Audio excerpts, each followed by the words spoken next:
combining research on both the West Bengal side of the Sundarbans forest with the Bangladesh side. So that's why we've called the session Sundarbans Without Boundaries. And it's really exciting to have this prospect of actually linking the two together. So I'm not going to say any more, but hand over to Lyla, who's going to kick off. We will then have a presentation on the Sundarbans research itself, and then presentation on the photo stories and the visual research on visual material. And then we have the benefit of three very distinguished commentators who are coming in to comment on the presentations. So we would have Annu Jalais from the University of Singapore, National University of Singapore, Amites Mukhopadyay from Jadavpur University in Kolkata, and Nadiruzzaman from currently at Hamburg University, but did used to be associated with ICCCAD. And sorry if you don't know me, I'm Terry Cannon from the Institute of Development Studies at the University of Sussex, and I'll be hosting you as chairperson this afternoon, at this time, because I know it's late for many of you in other parts of Asia. So welcome, and I'm going to hand over to Lyla, and we hope that Annu's tiger does not escape. I expect many of you can see that she has a tiger in her photo. So I don't. Often we have an elephant in the room. This is the first time I've ever seen a tiger in the room. But I'll hand over to you now, Lyla. Thank you very much. Thank you, Terry. Hello, everybody. Welcome. I want to first thank Gobeshona, the conference, and all the organizers for the amazing work. This is a terrific effort, really innovative conference, and the Tapestry project is really happy to be part of it. I'm the project leader of this project. I'm a professor at IDS and also a visiting professor in Norway. And our project spans across 5 countries: Bangladesh, India, Japan, Norway, and the UK. It is part of the Transformations to Sustainability program, which has multiple funders, very complicated governance structure: Belmont, Norface, ISE, and several research councils, including JSD, Research Council of Norway, ESRC, etc. So the project Tapestry focuses on how transformations to sustainability may arise from below in marginal environments in India and Bangladesh, characterized by climate change uncertainties. And since time immemorial, these regions have been brushed off as marginal, as unproductive, and we're trying to flip that lens, and we're looking at climate change uncertainties as a way to do that. Now, as we know from this conference and beyond, that climate change, the impacts are deeply uncertain, especially at the local level. And these impacts and uncertainties manifest themselves in very variable ecosystems and in interactions with other drivers of change. So capitalist trajectories, policy processes, etc. And we're looking in wetlands in India, Bangladesh, as well as drylands and coastal areas where uncertainties associated with floods, cyclones, droughts interact with these uneven impacts of capitalist expansion policies. And all these threaten poor and marginal and vulnerable people's sense of well-being and their sense of place and identity. And also interventions around climate change adaptation can also exacerbate these vulnerabilities, as we saw in the previous session, be it in Mumbai or in Kutch. Now, uncertainty has multiple domains, and we see it as epistemic, ontological, and also linked to broader political economy considerations, and it can be framed in different ways by different actors and also politicized in multiple ways. But our starting point is that while uncertainty can cause anxiety and about the future, or is sort of controlled in a managerialist way by policy actors, we investigate whether it can be an opportunity for transformation. So our focus is on bottom-up transformations.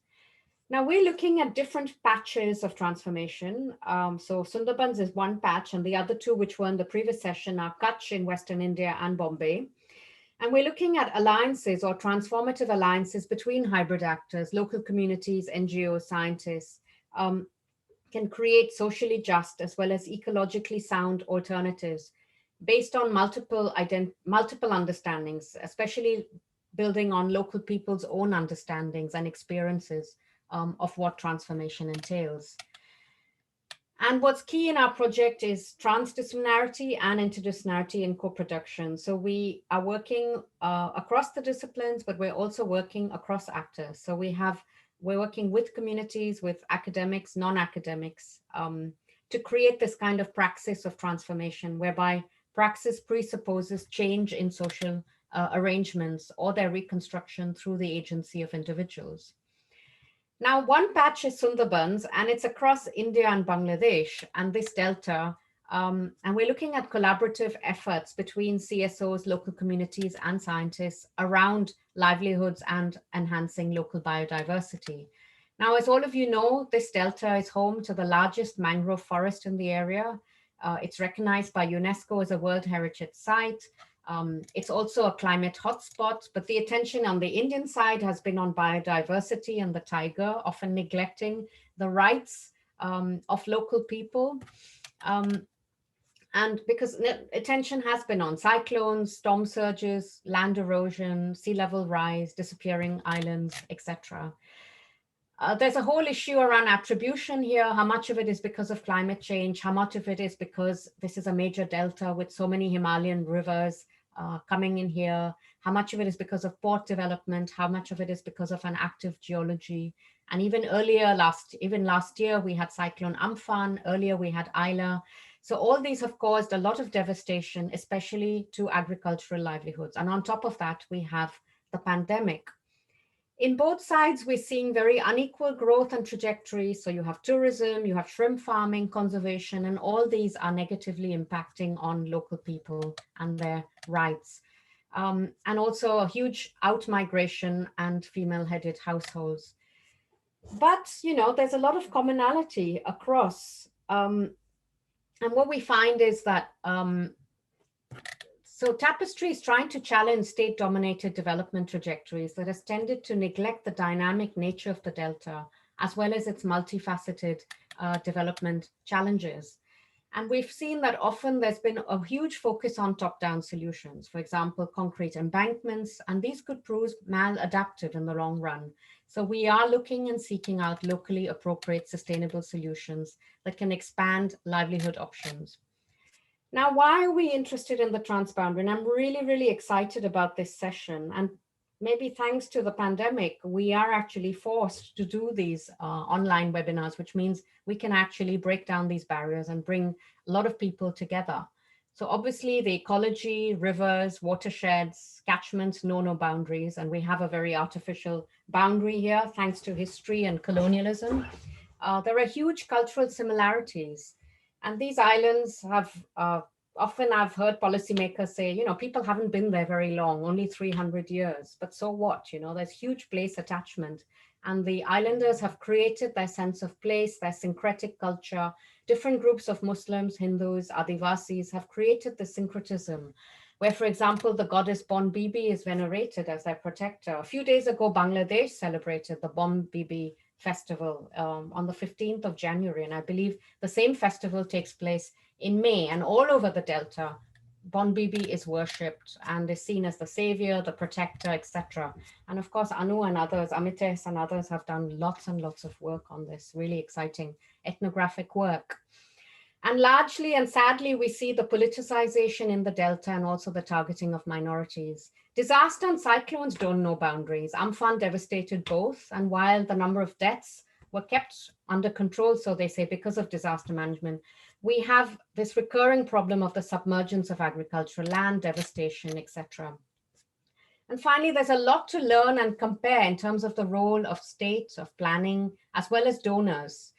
Who act maybe in different ways in both places. Bangladesh has done excellent work in terms of climate adaptation, often building on the role of NGOs. India, as we saw in the last session, has probably been more top-down.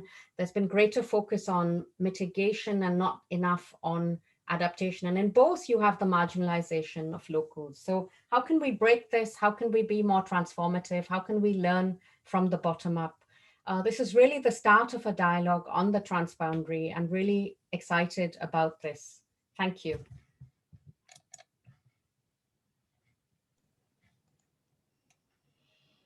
Thank you very much, Lyla. Good introduction to the attempts to link the two sides of the region.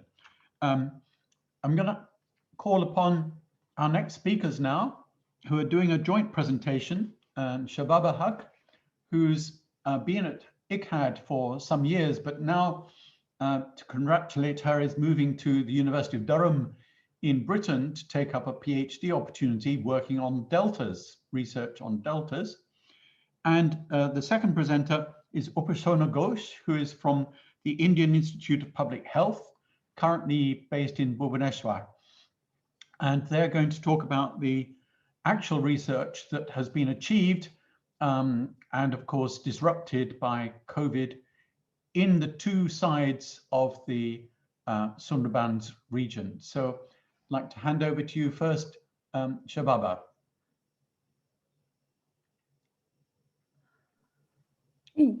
Hi, Terry. Thank you so much for the introduction. I would like to start sharing the screen, and please do say if everyone can see it properly. If not, we have a bit of trouble on our hands. Can everyone see the screen?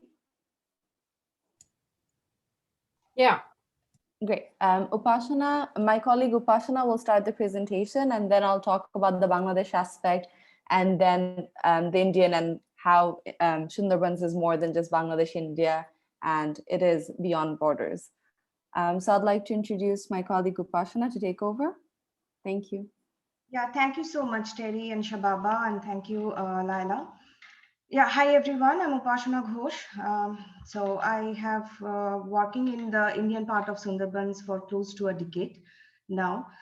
So we always see Sundarbans like whether it is an Indian part or a Bangladesh part, but there are very few work or very few initiative that's look this region as an unified piece of land or a delta that is as Lyla mentioned, that is shared between two countries by the colonial rulers and the political boundaries. So why we are interested in this trans-boundary aspect of Sundarbans, definitely there are cultural similarities, there are lots of ecological uncertainties, which is very similar to in both the countries. But somehow we are more interested to know that's what learning we can learn from these two countries so that we can think of transformative initiatives in terms of climate change are concerned in these two countries in this unified region of Sundarbans. So Sundarbans, the beautiful forest, it's the largest mangrove delta, it has rich biodiversity, the fragile ecologies, human nature conflicts, it's a part of the daily existence of the inhabitants of the Sundarbans. It has the cult of Bone Bibi as a symbol of cultural syncretism. It's a very colonial hangover is still there in terms of the socio-political marginalizations. Now this entire complex system is having the climate change impacts in last 30 to 40 years. So it's somehow both in India and Bangladesh, it is very close to globalization, yet very far from the so-called modernized development. There are vested political economic interest in terms of policy making, in terms of top-down developmental searchlights, and the communities there are very vulnerable. At the same time, they're somehow resilient. They have that aspiration to break the boundaries and do something for themselves, the sense of belonging to the people of Sundarbans. So there are another issue, which is the two countries, the transboundary things are happening. It's a mobile communities, means the in-migration in both the countries, or even a daily mobility in kind of as the peoples are concerned. So next slide, please. So now all this unique and complex system is facing the ecological uncertainties in terms of climate change. It has a sea level rise, it has increasing sea surface temperature. Every year, almost every year, there are cyclones and severe to moderate cyclones. There are the decrease of upstream freshwater flow. At the same time, rainfalls became very erratic and intense, which is have a direct impact on the crop yields. And its entire weather pattern has been changed, which is impacting the fish habitat and the relative fish catch by the communities. Next slide, please. So next slide, please. Yeah. So this impacts of climate change, the manifestations of climate change in terms of land erosions, we can find many vanishing islands in especially in the Indian parts, embankment breaching, frequent inundations, and salinity ingredients in the land and the freshwater sources. So people are basically try to cope from this, coping these changes in terms of migration. So we will talk about later both in the Indian and Bangladesh perspectives. Next slide, please. So to understand this complex scenario, we have come up with the research questions like how the climate change and related uncertainties are affecting the well-being and identity of the people living in both India and Bangladesh. What are the emerging initiatives, alliances, practices between the various actors who are trying to deal with the climate change impacts in the Sundarbans, and what terms of co-productions may give a transformative elements to this piece in into an as a unified region, so not divided by the political boundaries. Next slide, please. Now Shababa will talk about the Bangladesh part of Sundarbans, focusing on the Bangladesh part, and I will come up later after her with the Indian parts. Shababa, over to you. Thank you so much, Upasona.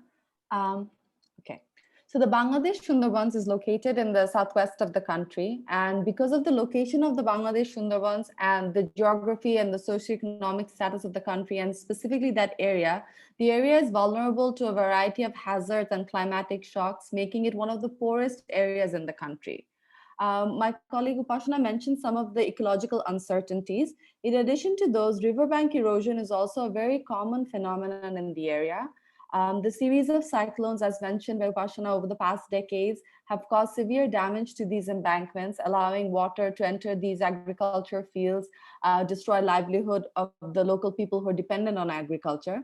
There's also an issue of proper maintenance of the embankments. Because the embankments are not maintained properly, the worsening of the impact of the river erosion has been happening over the years. For example, in the aftermath of Cyclone Ayla in 2009, these coastal areas were severely damaged by storm surge. A vast area was submerged underwater for a very long period of time. Because of that, the area became extremely saline. People could not conduct their regular farming activities. It was too saline for farming, too saline for growing crops or fisheries. Livelihood in the area is mainly dependent on agriculture, riverine and marine fishing, and Sundarban dependent livelihood activities such as honey and betel leaf collection. For example, livelihood through agriculture, rice farming was historically a very common livelihood practice in the region. However, over the past years, salinity has been a severe issue in the area, and because of the increase in salinity, there is a decrease in agricultural productivity. Farming is not the same as it used to be, and many of the areas are actually not even suitable for farming at all. Rice and vegetables can in fact only be grown in the monsoon season when there is rainfall. So these are rain-fed cultivation. For the rest of the year, farmers have to either opt for seasonal migration or engage in alternative livelihood options. So a two-season rice production is no longer possible because without rainfall, the soil in the region is too saline to grow rice. So the increase in salinity of the region has a direct impact on agriculture. The other mode of livelihood in the region is fisheries. Culturally, fisheries is one of the main staples in the national diet, and most of the protein in the region also comes from consuming fish. Subsistence fisheries is of great importance in Bangladesh, including the Sundarbans. While small fishes are caught for feeding families, anything of commercial value is sold in the market. So there is a direct use of coastal and marine resources, particularly fisheries, in the market-oriented way. So salinity also impacts freshwater fish species, as these cannot grow in harsh saline conditions and are no longer able to be cultivated. In addition, a vast majority of the people living in the region also depend on the Sundarbans for their livelihood. So the Sundarbans forest forms the single largest continuous mangrove forest, and it is a source of ecosystem services and livelihood opportunities for all those, for a vast majority of the population living in the area. There are 5 main resources that are collected from the Sundarbans, which includes fish, crabs, honey, nipa leaves, and timber.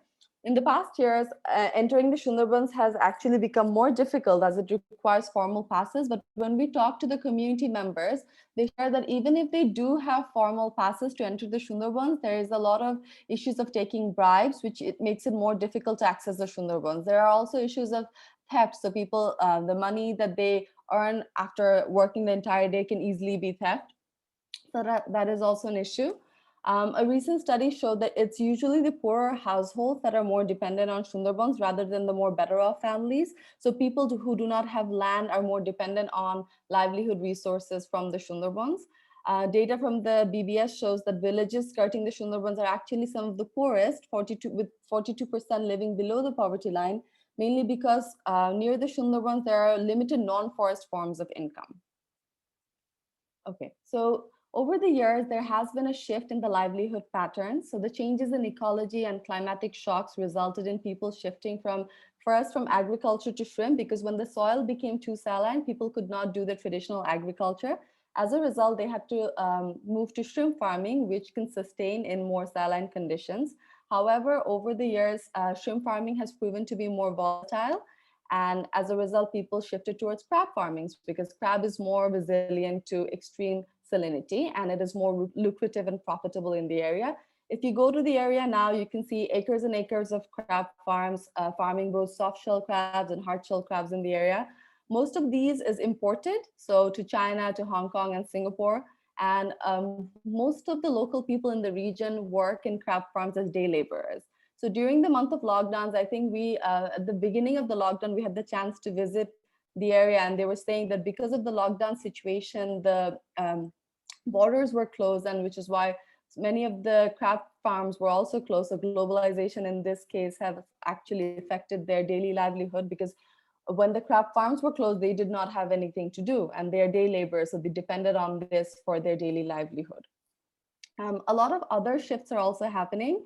We spoke to someone recently who shared that animal rearing habits are also changing. People used to farm chicken, but now some of the people have shifted to turkey farming because turkey is apparently more adaptable to harsher weather conditions in comparison to chicken. So it's an interesting slight shift in food preferences based by the weather and environmental conditions. There are also more deliberate initiatives that are being taken to shift the livelihood patterns. And one of this is Aqua Geoponics, which is soil-less agriculture, which is also practiced in the area. We'll talk about that in a little more detail further on. And this is when people grow crops and vegetables and fishes in a dike pond system.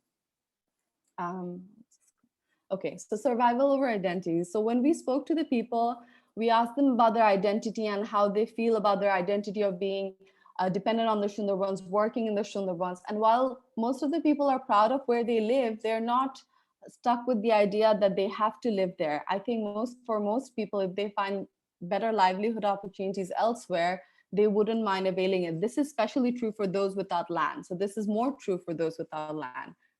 When we asked them that, is this an identity that you want to pass on to your children? They said that dependency on the Sundarbans leads to a very dangerous and uncertain life, and they do not want that for their children. They treat this job more as a necessity and not necessarily a part of their core identity. When we're talking about shifts, not all shifts have been positive. There have been some maladaptive shifts. And a primary example of this is the expansion of shrimp farming. So shrimp farming was not a direct consequence of climate change adaptation. Shrimp farming started happening in the 1990s when it became more difficult to continue traditional agriculture in these lands. This brought massive shifts in land use, and the area became crowded with countless small and large shrimp farms. But when the shrimp farms started expanding, it's more the absentee farmers and the businessmen who benefited from this because they invested in large-scale industrial farms.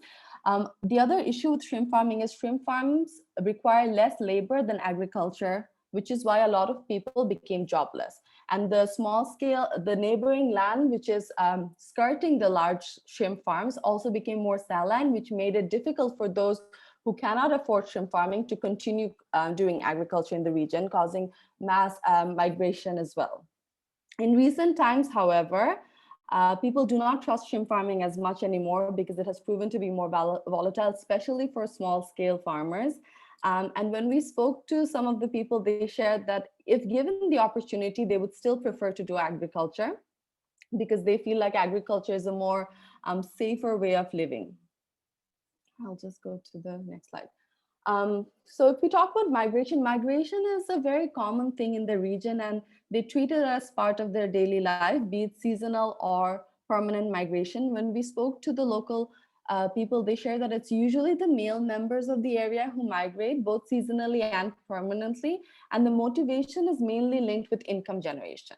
So seasonal migration is very common. This is something that will happen every year. This is because as I mentioned previously, half of the year you can do agricultural activities, but for the other half of the year, you cannot. And when you cannot do agricultural activities and you don't have alternative livelihood in the area, you have no jobs in the area, which is why during these months, people usually migrate to nearby cities such as Khulna, Bagherhat, or Dhaka. And some people even cross the border to work in India with permits. And this is a very regular process that they've grown up with, and it's a very common part of their life. It's not something they particularly mind. It's usually the young men who tend to do this. However, some women also can, but women are usually less able to.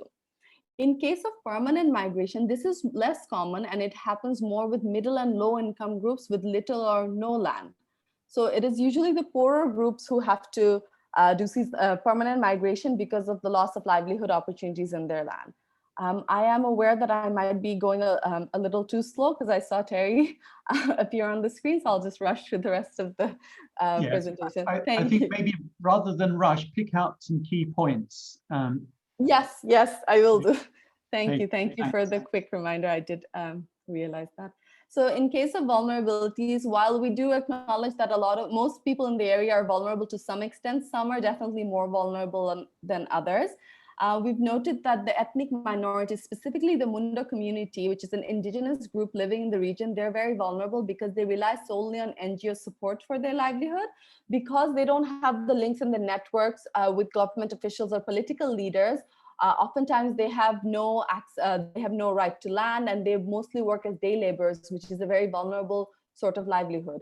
The same for the landless. The poorest groups usually settle in the outskirts of wards, which are ignored by NGOs, which makes them highly vulnerable. Not only is the area where they settle more volatile as it is, but it's also ignored more often because it doesn't fall within the ward, which means it gets ignored by bureaucracies. Women are generally more vulnerable because due to social constraints, they're not always able to migrate for better livelihood. And they also get paid half as much as men do for working the same sort of hours. Adaptation in the region, as mentioned before, adaptation in the region has been happening for many years. And this is because Bangladesh has been recognized as a climate hotspot before India. Adaptation initiatives in the region has also started before it did in the Indian Sundarbans region, which is why a lot of the things happened in Bangladesh first and are still happening in India now. And there's a huge opportunity for transboundary learning in this case, because we've already done some of the things which has worked and which haven't worked.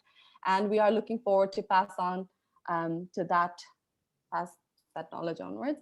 So the perceptions of transformative adaptation. So when we ask the local people, what would be transformative to you? For most people whose main intent is to survive the daily, something as vague as transformative, something so far in the future, it made no sense. They didn't understand what, they are more concerned with their daily income and their daily life. But when we did ask, like, what would you want your future generation? What would you want for your children? Just in case climate change and environmental threats overwhelm the system, what do you want for them? What would make them survive? And they shared that they would want them to be educated and trained, because training on alternative livelihood is something that will allow their children to explore a wider range of opportunities and actually break free of these vulnerabilities.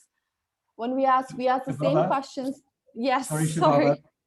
Really, we'll have to move on to the Indian side very soon. So I'm going to move on. I think, yeah, I'll share these slides if anyone wants to. Yeah, okay, I'll do that right now. I'll just conclude these slides. So I think when we asked the same questions to NGOs and practitioners, we got a very similar response where training and education was highlighted as one of the key things to be passed on for things to be transformative. There are some examples of transformative adaptation, which I'm happy to share later on, but in the interest of time, I'll pass it on to my colleague Upasona, who'll talk a little bit about the Indian Sundarbans. I'm really sorry for taking so much time. And if anyone's interested in the presentation, I'll share it with them. Thank you. Yeah, thank you so much, Shababa. So basically, you haven't wasted any time. You have shared the ground realities, which is definitely very similar in Indian part.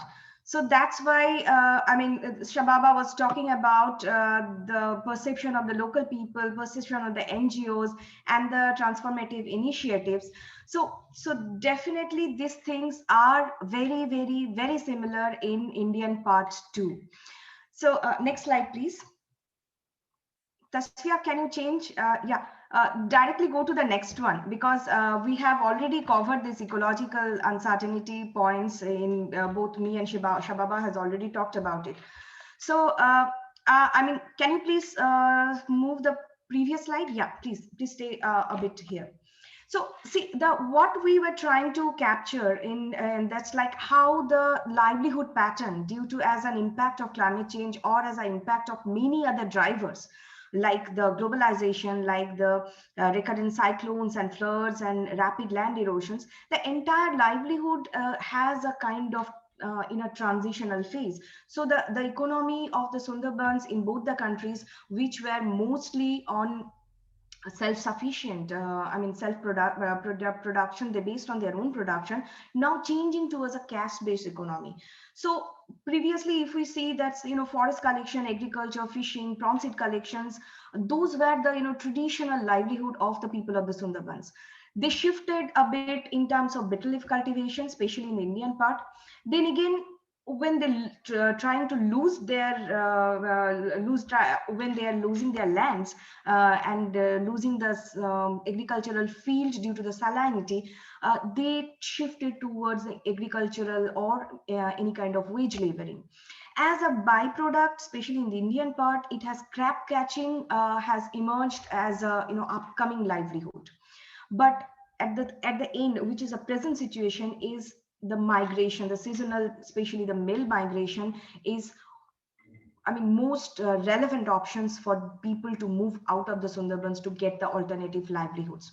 So can we say this as a livelihood transition, or it is just a coping mechanism by the people to be in a livelihood flexibility while living in this kind of uncertain scenarios? So that is a point we are trying to answer in our research also. Next slide, please. Next slide, please. Yeah, so if we look into the Indian part of the Sundarbans, the migration patterns are manifold. So one is definitely a permanent out migrations, specifically by the rural elite who has got the educations well, and they want to have a kind of aspiration to have a city life. And as the mega city Kolkata is very near to Sundarban, you could find many small urbanized town in the vicinity of in between the Sundarbans and the Kolkata. So people, a sizable amount of people are moving from the rural Sundarbans to the city Kolkata. The second type of seasonal migrations is definitely there, especially by the male. It's kind of a coping after every disaster. You will see an influx of migration. Male are migrating more than females, and this phenomena of male migrations is getting reflected in the emergence of de facto woman-headed households. So you will find many woman-headed households within the Indian part of the Sundarbans, and who have which is putting the women of the Sundarbans in terms of triple burden of work. They have to look after their children, they have to take part in the restoration of the livelihood, as well as they have to do the household chores. So another crucial type of, we can say it's a migrations through marriage, or it's in disguise of human trafficking. Young girls are very vulnerable. They are the main victim of sex trafficking. We talked with the NGOs who are working in the trafficking issues, the Indian part of Sundarbans, and they said that they have estimated that after every cyclones or every disaster, the Kolkata's brothels have increased number of women and girls from the Sundarbans. So boys as young as 14 to 15 years, they are also joining in terms of the marginal workforce. And this is a crucial issue and a very hush-hush issue, because there are no policies, there are no kind of strong initiatives to stop this or to deal with this kind of migrations. Next slide, please. So there is another type of things that's due to the forest policies, due to the changing in the livelihood pattern, we could see in the ground that people tend to lose their faith or their beliefs in the cult of Bone Bibi.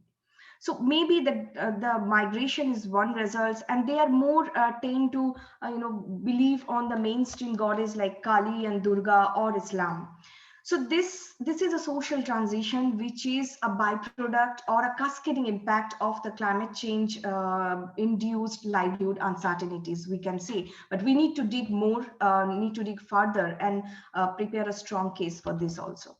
So we are just in it's a very superficial at this present. We will definitely in this project try to build these cultural transitions upfront. Next slide, please. So governance and policies, basically in the Indian part of Sundarbans is a very small region divided into 2 districts. We have a junior departments like Sundarbans Affair departments, and we have Sundarbans Development Board. So, but besides that, the policies main focus is on the infrastructural development of the region, which is again contested by the scholars. Maybe one of our panelists, Amites, has done a lot of work on that. He could say better. So there is a focus on the disaster risk reductions. There is very lack of coordination between the civil societies and the state. And there is no population of knowledge between the scientific society and into the policies. So very limited reflections of scientific knowledge into policies. So lack of participations of the local people in terms of CBOs, NGOs in the planning and implementations make the situation more severe. Next slide, please. So adaptation versus maladaptation. So here we have seen this kind of things that Bangladesh has done this kind of adaptation towards the climate change previous than the Indian part. So if we take the example of shrimp farming, so it has been proven that it is not going to be a sustainable option for the people living in the Sundarban Delta. But in the Indian part, we are doing that. We have started in many places. We have started the shrimp farming. So here, it's can we say it adaptation or can we say it's a maladaptation? And what about the transboundary learning in this kind of things? There are another issue like, large concrete embankments. So after ILA, the government has received a huge grant to build the concrete embankment in the Sundarbans regions. But from scientific literatures and from the many scholars' work, we know that it's a riverine system. It cannot hold. It's a concrete embankment. It's not a solution. So there is a lack between the science and the policy. The infrastructural development, that is the major focus. Can we say it an adaptation or a maladaptation? The question raised here. Focus on the disaster risk reduction. Definitely, it has done a lot of work in the Indian part of the Sundarbans in terms of flood center, in terms of other initiatives. But where is the focus for a long-term adaptation? So this, I'm just going through rapidly because we have our panelists to reflect on these issues. Terry, Tasfia, next slide, please. Yeah, so co-production produced initiatives to tackle the changes, especially in terms of Indian part of Sundarbans. We have civil societies, a very strong presence of civil society. We have researchers, scientists, and relevant departments of government universities, including the social science researchers like Annu, Amites, Anurag. There are a lot of people. We have relevant government departments, national and international journalists. We have a long network of journalism in Sundarbans, as far as Sundarbans is concerned. We have transboundary researchers and activists, and they are producing constantly the knowledge, alternatives, and natural restoring, try to restore the natural resources, and try to do the community engagement and as a policy process. Next slide, please. So major initiatives, especially in part of the Sundarban, Indian part of the Sundarbans, are the salinity resistant crops, brackish aquaculture, crab cultivation, commercial shrimp farming, Aqua Geoponics, green college, sack garden. I'm not going to read all this because these most of the people who are working in part of the Sundarbans, they knew that these are the initiatives. Definitely these initiatives, next slide please. Definitely these initiatives have some transformative elements. They are based in the local traditional knowledge, especially the salinity resistant crops and other green college or other initiatives. They have the potential to create the alternatives as the Sundarbans is concerned. They have the potential resources to distribute across the various sections of communities. They have some kind of gender inclusive lenses, and at the same time, they are sustainable. They could be sustainable in future. Next slide, please. So how we can think this initiatives towards transformative changes? What are the challenges we are facing now, and what are the opportunities we have? So the big challenge is the robust scale up of this potential transformative initiatives in both the countries.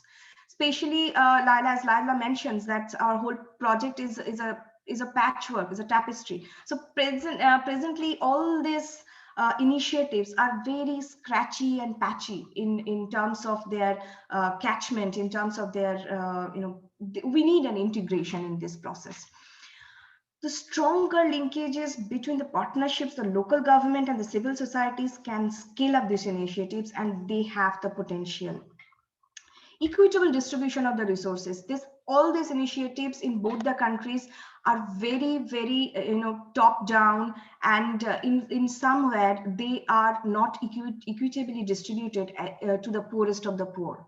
So maybe it's a salinity resistant crops. Then what about the distribution of the seeds to the people? So we need a stronger policies and implementation guideline to be in place, especially incorporating the local voices. Next slide, please. We really do need to finish, so just pick out the highlights. This is maybe the last slide. Yeah, but very quick highlight. So what we need to focus on we need to shift our focus from the community based, from the community led.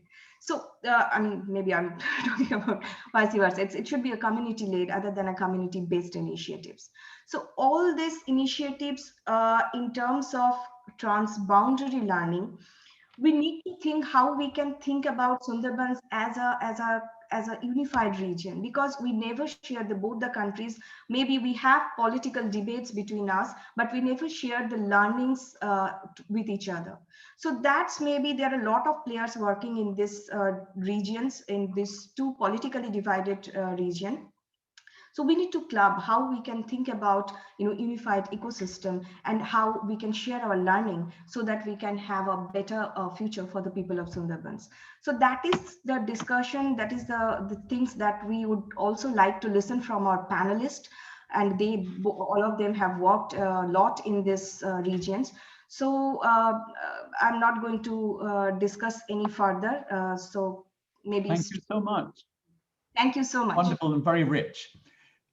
We need to move very quickly to bring in, I know there are several questions in the chat box, but we will have to take them at the very end so that we can finish the program and have the benefit of the discussants. So I'd like to hand over now to Mahmuda Mity, who is from ICCCAD, who is going to be with Shibaji Bose, who is an independent communications specialist, to talk about the visual aspects of the research. So Shibaji, is it you going first? Yes. Thank you, Terry. Thank you very much. Yeah.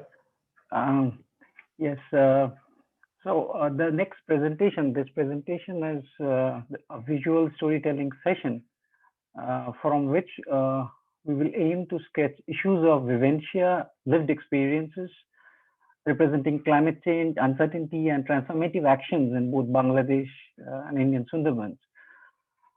We have attempted to involve and facilitate the transboundary research through participatory visual action research techniques like photo voice, through visual ethnography, through involving the women and youths into voicing their perspectives. Through this presentation, we will try to bring to you the tales from the vantage point of the islanders, mainly the women and the youth of Sundarbans. And before we go on to the next slide, if this is, I need to talk a bit more of the photograph. So this is striking photograph is of a participant of photo voice. And now the striking feature is she's from a very remote block, block in the Pathar Protima. And this is the first time she's using any electronic devices. So it was a challenge for us, but at the same time, we will come up with the narratives and the photos that they have shown in the photo voice. Next slide, please. So our colleagues Upasona and Shababa has already talked about this. Now, this is a photo taken by one of the photo voice women participants to depict the uncertainty of living in that geography. The premise of the current transboundary visual methods project is that the knowledge of uncertainty and transformation is built from shared experience and action that is not limited to the scientists and the modelers and the policymakers and the above. So what we are trying to depict is social struggles and transformation and use of popular knowledge, which do have a role to play in exposing evidence and new perspectives on equitable access and social justice. Next slide, please. So in photo voice, the women of the research is also the inquirer who builds knowledge from direct shared experience, engaging in self-reflective action and seeking knowledge in transformation. Through the visual method, Tapestry recognizes knowledge as plural, reflective, subjective, and transformative. So we are doing photo voice method in all 4 sites. The 2 sites already was there in the Tapestry session. Now, this method provides a wide berth to the community members to frame problems in ways that are seen as relevant and appropriate to their knowledge and lived experiences. For this session, we'll be focusing on the transboundary component. And my colleague Mahmuda will talk about photo elicitation and documentary photography about the effects of big shocks, compounded uncertainties, and locally adaptation towards the later part of this presentation. Next slide, please. So drawing from the photo voice co-production and transformation theme, this method attempts to tease out forms of knowledge that are often overlooked or undervalued by more traditional forms of research. And we had this group of mothers, 87 women who worked as co-researchers from 5 different groups. And it was a huge process, as you can see from the snapshots making them to use the cameras, facilitating the pilots, and to the entire process of taking shots and discussions and debates amongst the group members, and then finally presenting it to the policymakers and local and also at the state. Next slide, please. So if you see, these were the women who were in the groups. So one thing we had sense to do from the beginning, because to have more heterogeneity in our groups, so that we were alert in capturing the perspectives and voices of all sections of the locality, and not only from, as is often seen, the so-called community key people. Next slide, please. So this is, this theme has been captured by the women, a lot of the women across these 5 groups. These were constantly photographed by the participants during high tides, during flash floods, and also in the aftermath of big-ticket disasters like Amphan and Ayla. This, when we asked them, they said about their quest for settling onto a higher land, which is less flooded, away from the periphery of the island, and to the center part of an island, near the peri-urban location, the Sundarbans, and near Kolkata. And so this is a recurrent theme that came up in this from the photographs on the photo voice method. Next slide, please. So this slide shows photographs of salinity ingress, which they say that these are the silent killers. Now these, you see the photograph, they're flooding sweetwater ponds being flooded, leaving the agricultural land unfit for cultivation, fish dying. Now, when we asked them why did you take these photographs, they said that they were concerned about the lack of food security and the food variety for the children. And there other studies have actually said about increasing instances of undernourished children. Next slide, please.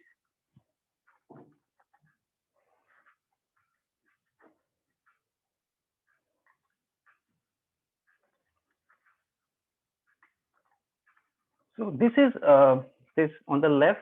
You will see as they have photographed. This photo also had come time and again of migration as a major coping strategy. And also, if you see the boat, it's mainly the male. The male migration is something that's very common. There are islands in remote parts which are more prone to the shocks, are affected more by the shocks. Entire population from 16 to 55 male population has just deserted the village. And on the right, the women photographed this because they said they were trying new things like poultry, duckery. We would have loved to have cows and goats, but high salinity has devoided them of the pastoral commons, some of which is drowned in the river. And on the lower picture, it is about the duckery and poultry, and because they don't have to spend as much on food. And the last picture, the third picture on the right hand top, it's an interesting story how they had earlier into prawn cultivation and they have now shifted to the crab cultivation. That too, they attributed it to the increase in salinity in water. Next slide, please. Mickey, sorry, you will need to speed up. I'm very sorry. Yeah. Okay. Thank you, Stevie. I will. So slide 9 is they said about the triple burden of war, about the responsibility, and that was something that came from the pictures from the growing female-headed households. So they had to do it because they had to complement the money, or when the money doesn't come during times of COVID, there has also been an increase in incidences of tiger mauling and death as a result of this risky professions, the crab collections. And they have to take care of the additional extended family and taking care of the children. Next slide, please. So all these pictures, if you see, this is about care seeking that has come up from the women, care seeking amongst climate change and the silent increase in the disease burden. And this has resulted in reliance on co-ops or informal providers who do treatments and medicine on credit. And they are taking recourse to the home remedies because there are no doctors, because movement was difficult during the pandemic. And some of the pictures we'll see are focused, not focused, but at the same time we relied on the narratives, not in the quality of pictures in this process. Next slide, please. You see, these are the mundane tales of the daily existence of those women, but it's reflected from the situations in the daily day-to-day lives. In this photo, the concerns of child care, what is implicit is how climate change and increasing adverse big climate events, and see, they have gradually taken their toll in the lives of the women. It was evident from Cyclone Amphan that whole swaths of territory, if you see the right-hand picture, which had a strong mangrove cover, was safe from the worst vagaries. And they say that this is something we know from our experience of Cyclone Lyla. We work with government and civil societies to plant saplings. We do it free of cost, as we know the benefit the mangroves would accrue us in the long run. Slide next slide, please.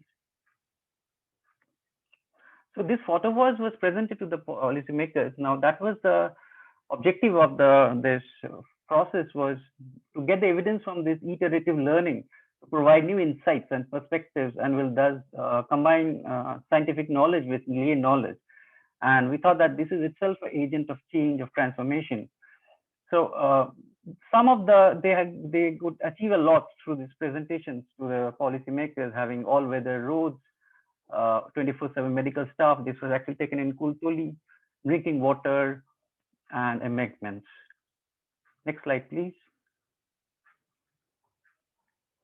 So these are some of the stuff that they couldn't capture through the photo voice, and they said during the discussion is the domestic violence and has increased, and it mostly does, they say, when the male are out of work, like COVID and infant taking a toll, and there is a lot of stress in the family, and we now have to think what will we eat next week. It's about survival now. And then talk about intergenerational gap, the stress of the triple burden of work on women, has a lot of them wanting a nuclear family. And they talked about remote controlling by their husbands. They said that if women have access to funds and decision making, we can deal better with the climate vagaries. Next slide, please. So we asked them, because one of the aim of the participatory action research is to enable the change within. What did they feel within? These are the various verbatims that came. You can read it. I feel like doing a man's job, and they said that they can now go to meetings, represent their community. So this is what about the photo voice. And if I will give it to Mahmuda now, who will take us forward. Yes. Yeah, thank you, Shivaji. Tasvia, next slide, please. So now I'm going to talk about photo elicitation and participatory photography. So photo elicitation is a method of interview in visual sociology research that uses visual image to, Tasvia, one slide back, please. Please go to the previous slide.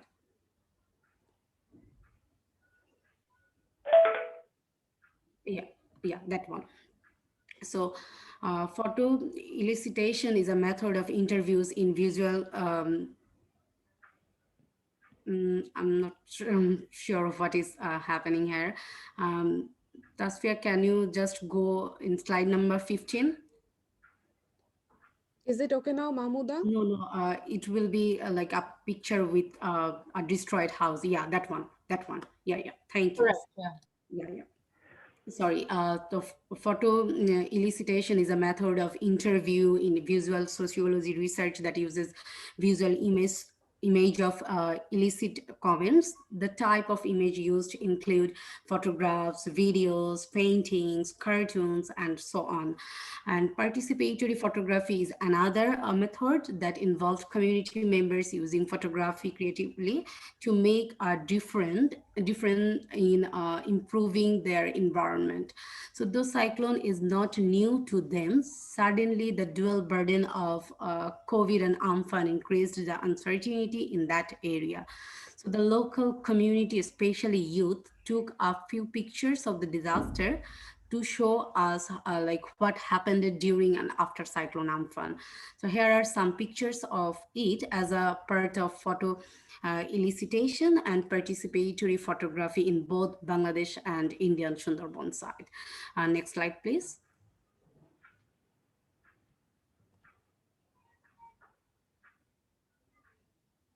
So these two pictures shows how their houses were destroyed during Cyclone Amphan. Next slide, please.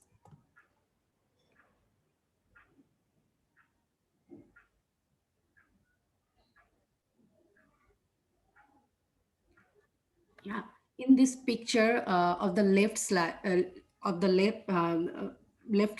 side, a woman and a man have lost their house and become destitute. In the picture of the right side, we can see a man is sitting on the street, helpless, as his land has been washed away by the riverbank erosion.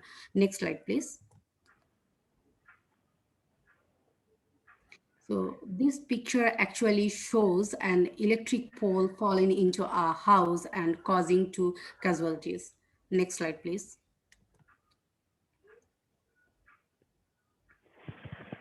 So in this picture of the left side shows that many poultries died due to flooding in the domestic area, and in the picture of the right side shows that many fishes died due to saline water flooding in the domestic ponds, which is like resulting a lot of financial losses.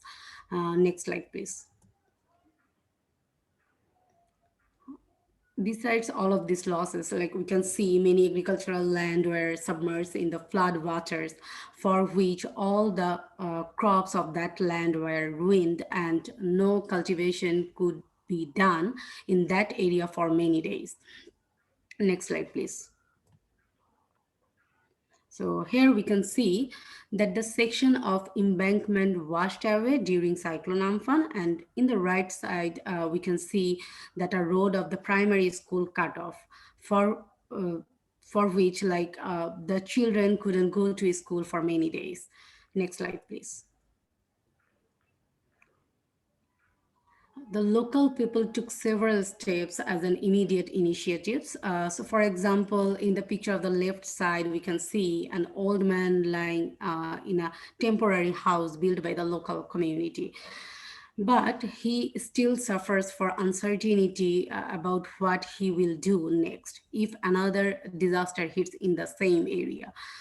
People were also struggling to ensure safe drinking water. In the right side picture, we can see how they are collecting drinking water by crossing a water body. Next slide, please.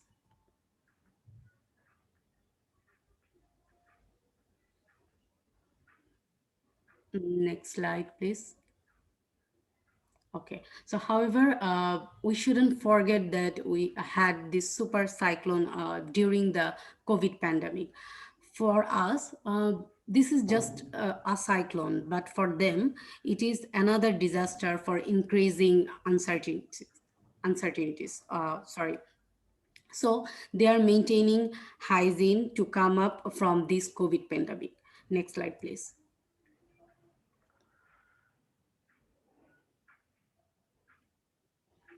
So this picture is showing that they are repairing their river dam with the collaboration of local chairmen, local communities, and CBOs.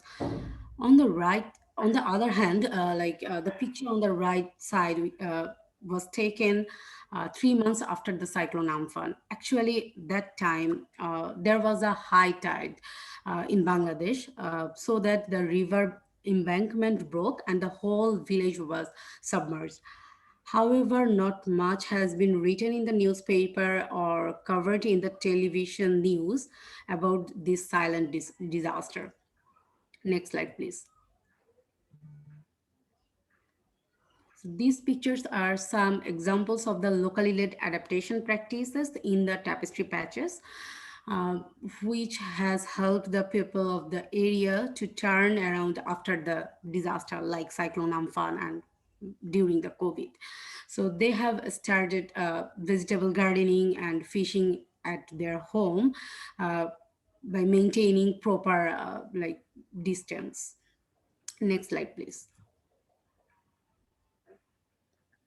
And this is also another example of the locally led adaptation practices from the tapestry patches.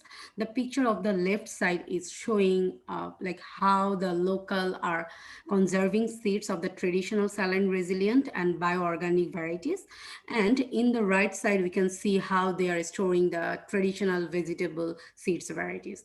Next slide, please. So our future plan is to conduct a transboundary photo voice. We had planned to do this a long time ago, but we haven't started yet due to COVID. However, we are planning to start it soon.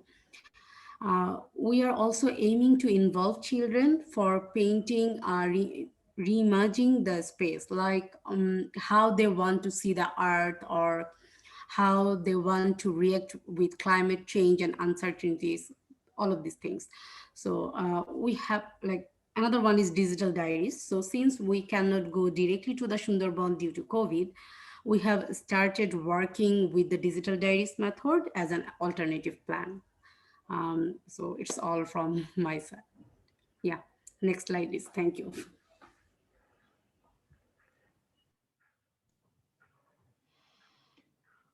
Thank you, Mahmuda and Shivaji, for that really, really interesting insight. I think getting the sight of the people and their conditions is really, really important. We're really short of time, and I do want to make sure that we do have the comments and from our three discussants.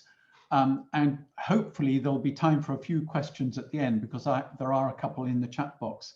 So what I would like to do is to immediately hand over to Annu Jalais, who's from the National University of Singapore, for the first set of comments. Annu, are you ready there, please? Thank you so much.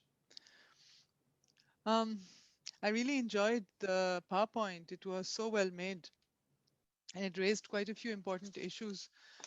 So you wanted my comments in relation to some of the points raised in the PowerPoint? Yeah.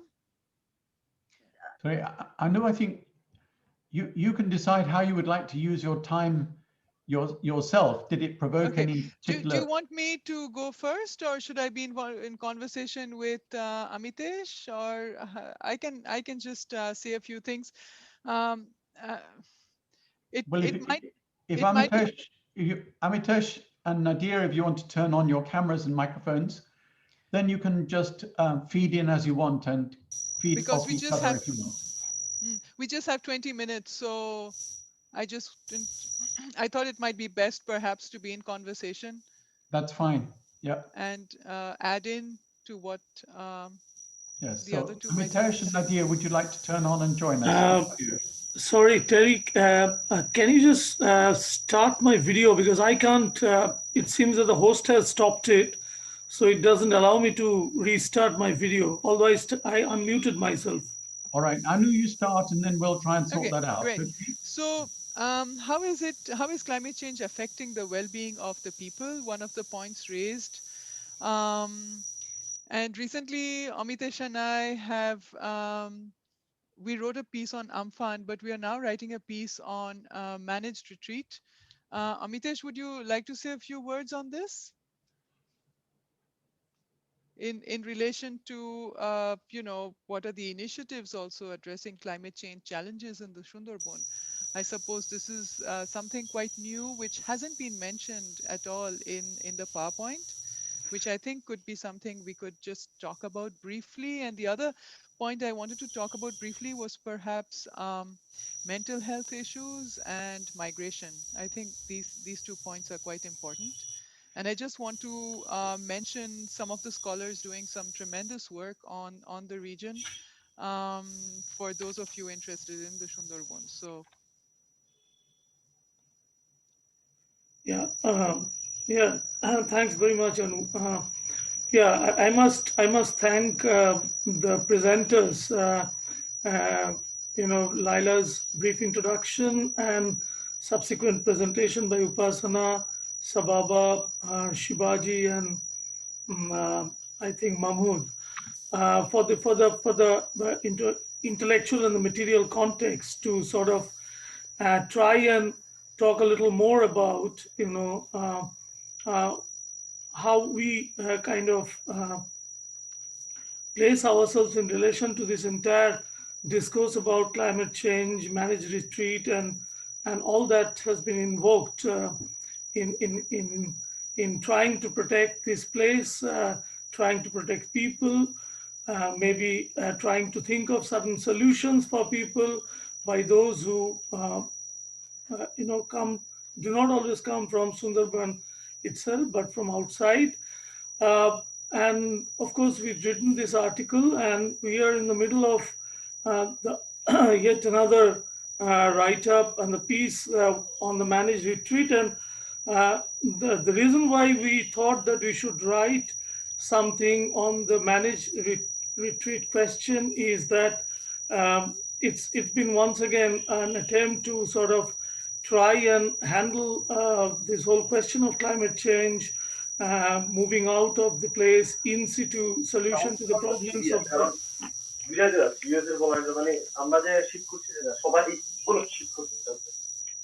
Sorry, I can't see. Can anyone see who that is? Right. Okay. sorry. Carry on, Amites. Yeah. I So, muted them. Don't worry. okay. Yeah. So, these were some of the pressing concerns which informed us, as to why we wanted to write about managed retreat. And one of the things that, and I must thank Tapestry, ICCCAD, and this whole initiative to think about Sundarbans beyond boundaries, and the reason why we should do this, I think at this point in time is because this whole idea of the Sundarbans, the boundary-based understanding of the Sundarbans is kind of goes against the whole understanding of Sundarban as it's mediated by our historical understanding, historical perspective. The reason being that each disaster, including the recent one, Amphan, tells us how important it is to sort of go back, in history, in retrospect, and look at this region as being part of the Gangetic Delta, where there has been initiative to sort of,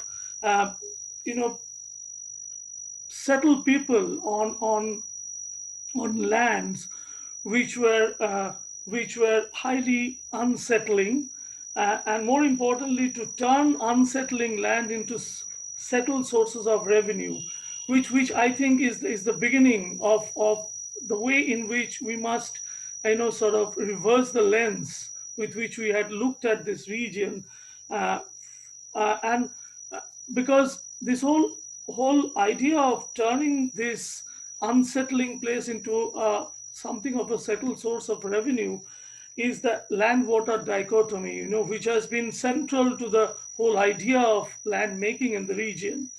And today, this whole idea of a managed retreat, I think,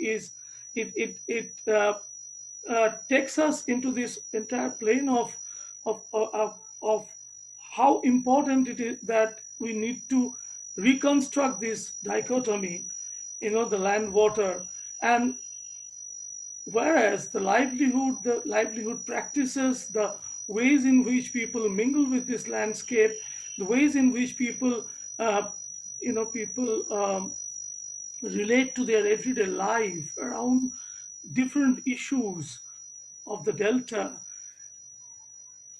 reflect a deeper connection and a deeper acknowledgement of this fluidity of this demarcation, and time and again we are reminded of how fluid, fluidity of the landscape is something which completely sort of completely unsettles our whole concern and engagement with the need categories, and from the instances of embankment making to the shrimp agriculture, shrimp industry, and the whole idea of berry making, the fisheries, the way in which sudden centralized development initiative which had made embankment building and making possible in places time and again reminds us how our need categories often jumble into a set of contradictions which completely, sort of completely throw into complete disarray our concern with how we want to give people land that they so much desire, and how we must return water and forest to the wildlife.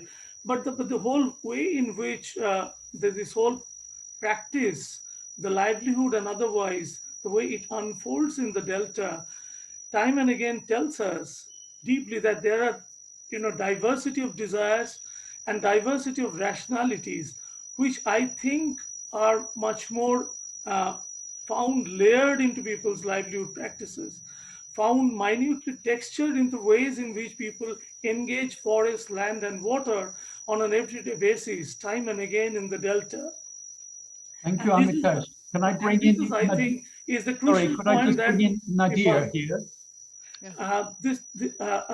and this is something which I think is very important, that the anti-top down development initiatives that we've been speaking about must look into. I think I should stop here for now, and then maybe Nadir would be able to sort of reflect. Uh,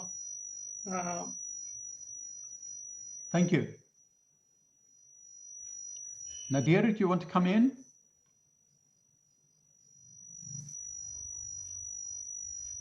Nadir, can you hear me? He's not. Annu, until he's online. I was struggling to mute. I think my control was being seized. We've lost your connection, so we'll come back to you. Annu, Hello? do you want to come in first? My control was being seized by the host for a minute, and then I was being given control. Okay. All right. So Annu, do you want to go first? Okay. Shall I go ahead? Yes, I thought Amitesh's point was very important here in relation to how do we think of the future for this region. And I quite liked this PowerPoint, really. Thank you very much to Upasona and Shababa for it. What I remember in one of the slides was this the importance of survival over identity, and it's something that I also noticed in people in the Sundarban, that they are not really keen to pass on what they know about the forest or this region to their children. And if they have any kind of opportunity to leave and to have a better life elsewhere, they usually do so. So it's very interesting. There is absolutely no love lost for, or romanticization for the land like you would in other parts of Bengal. So this is something that one needs to remember. Um, and I think that this is also shared all over Bengal where people do not have land. There is people very easily have migrated and still do migrate, just as 300 years ago, people came from other parts in Bengal and Bihar to settle in the Sundarban because suddenly these islands were revenue generating ones, or at least that's what the British wanted. And so these big mud walls were built around them so that they would be protected from tidal waters, and they could be then growing paddy. And the only problem is that it didn't work as well as the British hoped, and this is why at some point they didn't pursue, and they did not really take over the entirety of the Sundarban. And so this is something that I felt was a very good point made in the PowerPoint. The other point that wasn't made too much, and something that I'm interested in currently, is how people view migration and how people view their own lack um, of you know the lack of opportunities for them to move elsewhere. This is something that very often creates a lot of unhappinesses and even mental issues, mental trauma for a lot of people in the younger generation. So 20 years ago, when I started fieldwork in the Sundarban, along with Amitesh, we were both working on different islands, but it was great to have a colleague also working on the Sundarban, because the only people we had read before them were the British gazetteer writers, the biologists, and medical doctors who were working on mental health issues. People like Michael Weiss and Aurobindo Chaudhuri were the only ones who were writing about the Sundarban at that time, apart from, of course, the scientists, as I said. So it was something, it was a realm that I was always interested in, but I thought, okay, they know what they're doing, they're the psychiatrists. And now with Man Barua's work and people talking about eco psychiatry, I think that this is something that needs to be explored in the region. To what extent are people you know uh, living a certain kind of mental health problems because of the environment in which they're in, because of the vulnerability of their everyday lives, and perhaps because of mismatched aspirations, an aspiration to move out, to be able to do better. For example, a lot of them left after Ayla, and you know that with the completely unplanned lockdown that happened both in Bangladesh and in India, but that in Bangladesh it just lasted about 6 weeks, whereas in India it went on for a few months. And what happened was that a lot of migrant workers from the Sundarban returned. And over the last few years, there were about 4 to 5 people killed by tigers in the West Bengal Sundarban. This year, there were more than 20 people killed by tigers. And this was because all these migrants had returned. They had no way of feeding their kids. So they were going into the forest to catch crabs, fish, to collect honey, and they were killed. So, and these are just the ones we get to know about. A lot of them, as you can imagine, went without a permit, and perhaps were not even declared. So this is something that for me is a very interesting new development, because over the last few years we had been seeing how people were leaving this region. Um, and suddenly, because of the lockdown and COVID-19, people have been returning and trying to make a living in this place. And this sort of coincided with Amphan in May. It was just around the same time that they were returning. So it would be interesting to see what happens over there. I just wanted to talk, just briefly mention the few people who are doing some extraordinary work on the Sundarban. There is Kasia Paproki, Shapan Adnan. Of course, all of you know these names. They've been talking a lot about climate change and the NGO sector. And some new work is by Camelia Dewan, whose book is coming out very soon with Washington University Press. And she's been looking at fishing and shrimp farming and the construction of embankments and climate change and rivers in Bangladesh. And it's an excellent book. Um, so you have also, of course, so on the one side, as I was telling you, you have Shapan Adnan, Kasya Paproki, Aditya Ghosh, who were talking about a sort of, talking about managed retreat along with the WWF people. Um, and I really don't know how that can ever be put in place in a region, which has at least 10 million people between Bangladesh and India in the most active islands, or the southern islands, just before the Sundarban, just above the Sundarban forest. So this will mean moving how many millions? 3 millions, 4 millions? In the past, with big dams, people have been similarly moved, and where have they found space? Only in slums, and they have just gone poorer. So before thinking of some sort of managed retreat from this area, it would be good to think about why. And this excuse given that this was inhabited only 300 years ago, I don't think is a very good one. Salt Lake in Kolkata, a place where a lot of ministers and IAS officers live, was also was actually cleared around 50 years ago. A place like Newtown was cleared even more recently. So how do we decide who is to move and where? So this is something that I thought, and a historian called Devjani Bhattacharya and anthropologist Meghna Mehta, Kaylin Dowler have all been writing some excellent work on the Sundarban and on rethinking, uh, you know, uh, that space. And I think you should all look out for their articles and their books when they come. Thank you, Anu. welcome. I'd like to hand over to Nadia now, although, of course, your point is very well taken, but it wouldn't be 10 million people all at the same time.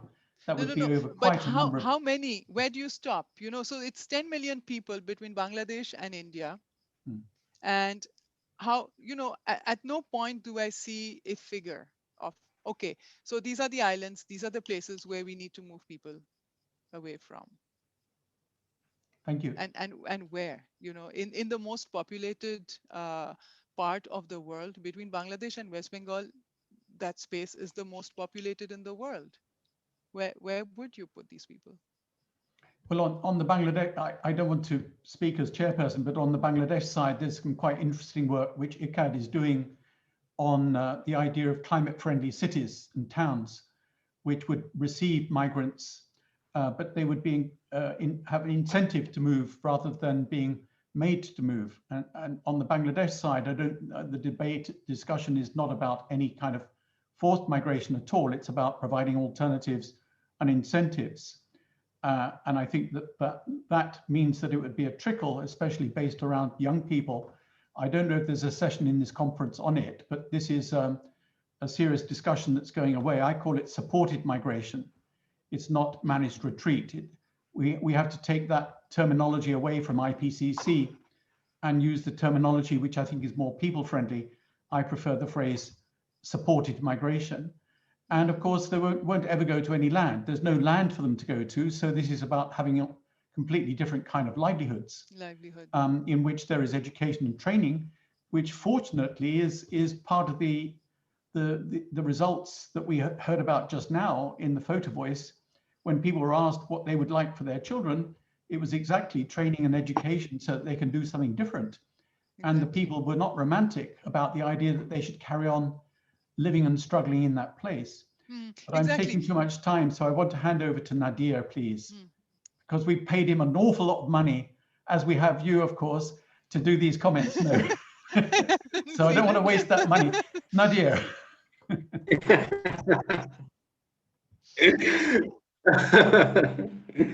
Hi, thanks very much, Terry, for giving me the floor. And it was great to see the other panelists as well. I'm a great fan of Annu's work. I've been following her since 2007-8 and her works. So they're very brilliant.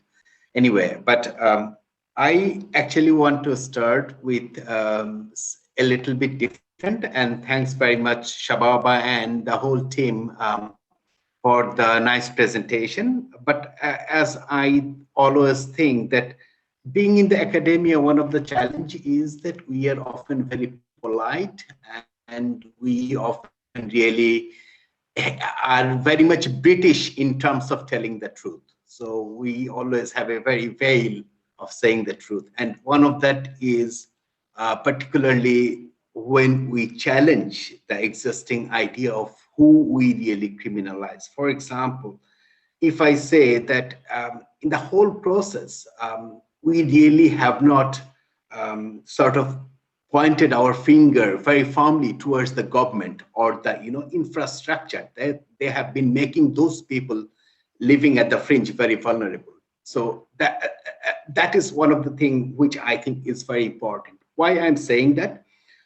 For example, if I refer to the Bangladeshi Prime Minister, like when there was a sort of talk of installing the Rampal power plant, which is very close to the Sundarbans, then there was huge debate. And at some point, the Prime Minister was telling that some people, they love tigers than the human being, because people are talking about conservation of the forest. So that is how really you can see that the mindset of the government. It is same in the Indian part as well, because we have seen that at some point Sahara, they were trying to sort of, conquer an island and convert that to the eco park in a way, which was been obstructed by the EIA in 2003. So, I mean, the governmental mindset is a huge issue. In Bangladesh part, what we see that since our independence in 1971, there are two public sectors where gradually the government's spending and investment has reduced. And one of them is education, the other one is health. So automatically, when health and education investment reduces gradually, we often make some people marginal. And that is where from 75 million people in 1970, now we have 160 million people. So automatically, the amount of risk that has, hugely risen up. So they are some of the things which probably we need to think of as a overall thing. For example, even when you talk about the stream farm, instead of criminalizing the stream farming, have we had the provision that only the people from that area, they can have the cooperative to operate the stream farm in that area? Maybe the vulnerability would have been very different than the land grabbers coming from the town and buying those land or evicting people from those areas.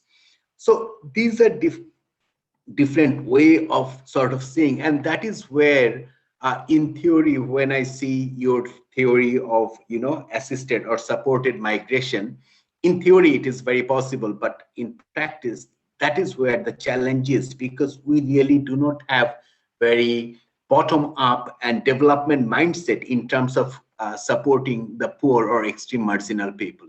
And that is what is happening around the Sundarbans as well.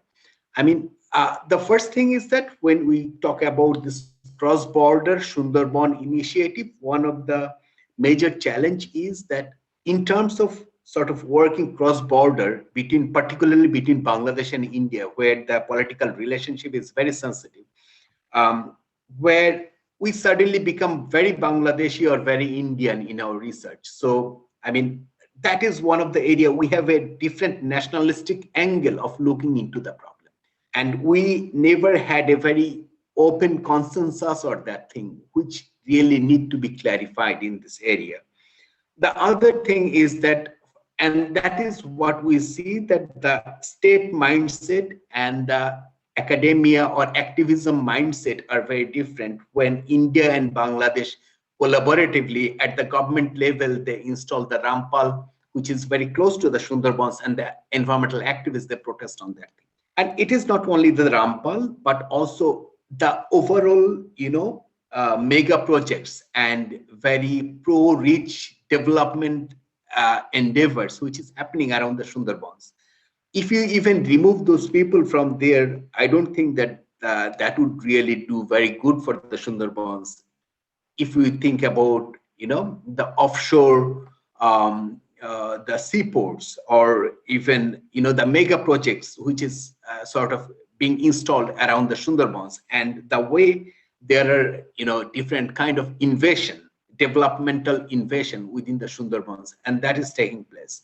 And that is where probably we really need to hammer a little more from the academia and activism side, so that we can aware the government and we can tell them that there is something that they need to be care about, and their development initiatives need to be pro-poor. And that is probably where I stop, and I can take a few questions in that line. Thank you. Thank you so much, Nadir. If I could follow that up immediately, very quickly, on this people-focused, people-based, I've been suggesting an idea of what I call a global Delta Peoples Solidarity Network. And if any of the people in the audience are interested in this, the basic idea is to have a people-to-people relationship across deltas. So we could start with those in West Bengal and link them with those in Bangladesh in that region. And I doubt whether they get to talk to each other very much at all. But also last year I went to the Mississippi Delta, to Louisiana and New Orleans, where of course they have cyclones as well, hurricanes, and get the people in there who face extremely difficult problems, which are very similar to those in Bangladesh, and actually have those people talking to each other, and expand that to other deltas.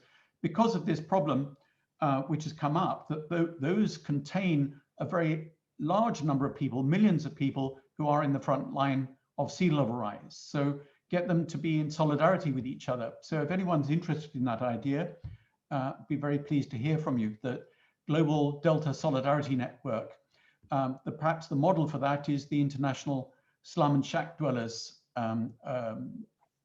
Network. Anyway, I'm going to stop now. Nadir, you might want to turn your video off because we can see you talking to someone. I don't know who it is. It's like it's recorded. And we have a couple of questions in the chat box, and we have a few minutes left to invite if there's any others. So, Bashundara, Terry, we can go on till 9 o'clock. Oh, okay, that's allowed, is it? Excellent. Yeah.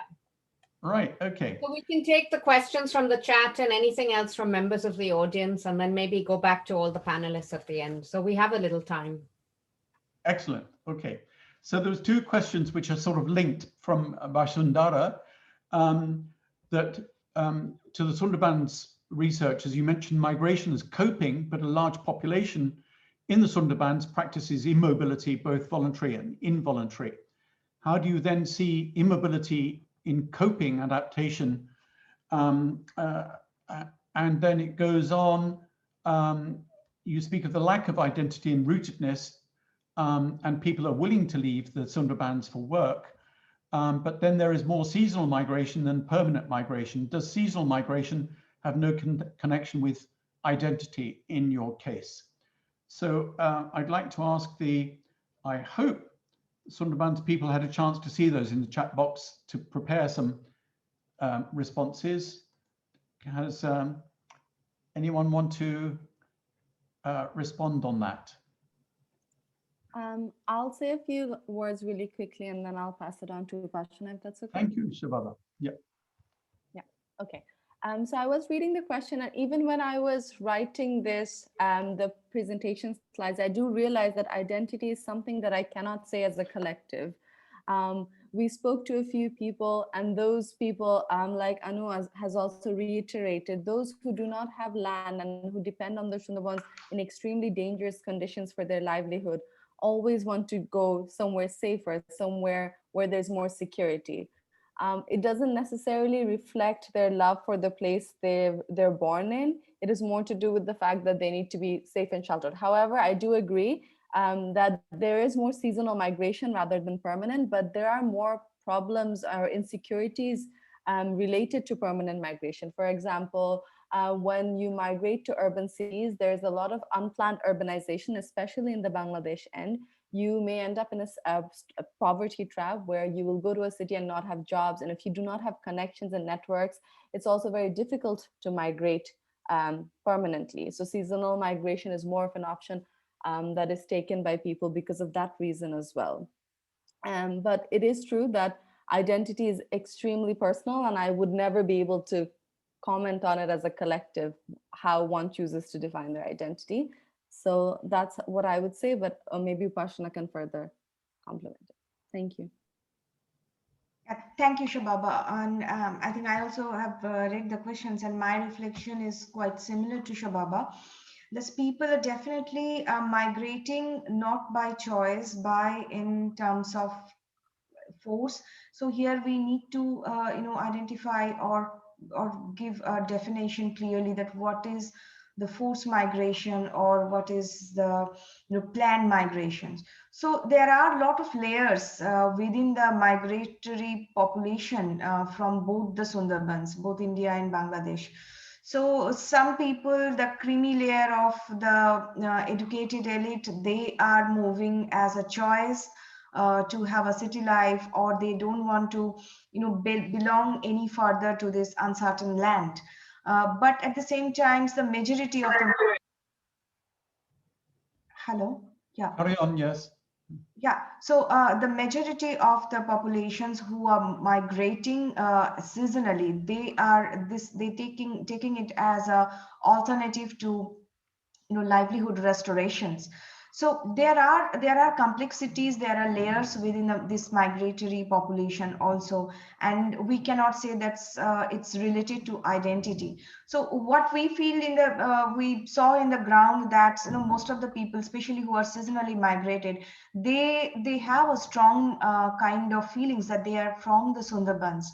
And another thing I would like to mention here, because this is something Annu has mentioned as eco-psychiatry issue. It's like, yeah, I belong to this place, and my resilience towards any adversities is very much evident in terms of my livelihood flexibility or my mobility or in my migratory patterns.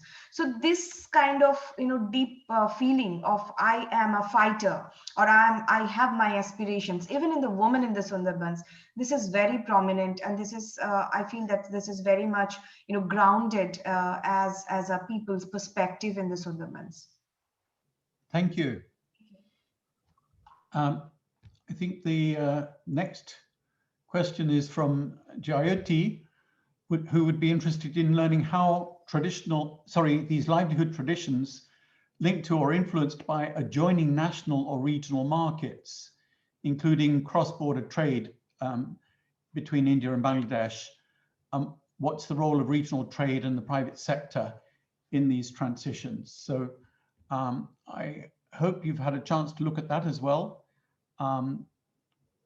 Anyone want to respond to that from either side of the border?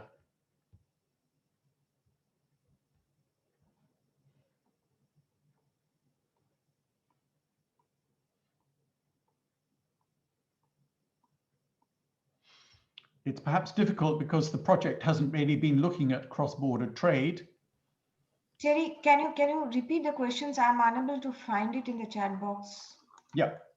Okay. So Jyoti would be interested in finding out about the livelihood transitions linked to or influenced by national and or regional markets, including cross-border trade, and what's the role of regional trade and the private sector in any of these transitions, if any involvement in these transitions. Jayoti, I don't know if you want to speak your question. It might be that you can make it clearer if you want to speak it.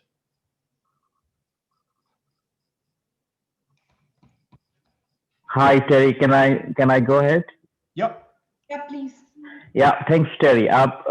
Jyotiraj from India, currently working in Cambodia.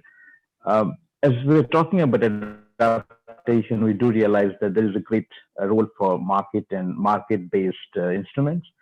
And it's because we're talking about the transboundary landscape and a lot of things happening between India and Bangladesh in terms of regional trade.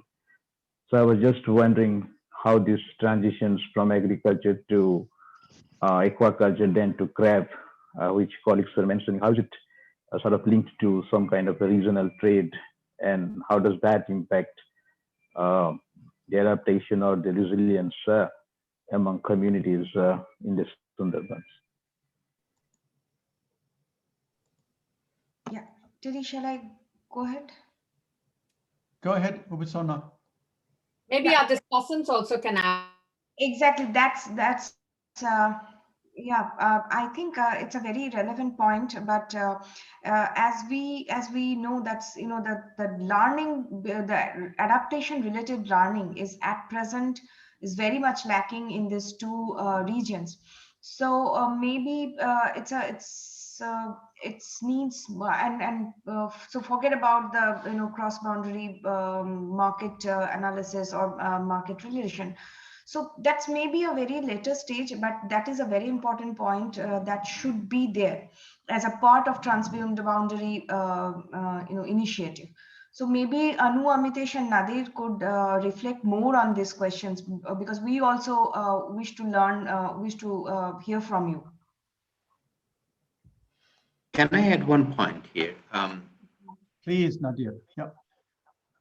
One of the things is that particularly as we know that the division between this region was on the basis of religion, not on the basis of culture. And that is where after 47, there was a huge cross-boundary movement. So many Hindus from Bangladeshi part, they moved to India, and Muslims from Indian part, they moved to Bangladesh. And that is how, but still there is a huge cross-border relationship and a kinship which exist, and that really entails this cross-border relationship, and that is where that there is a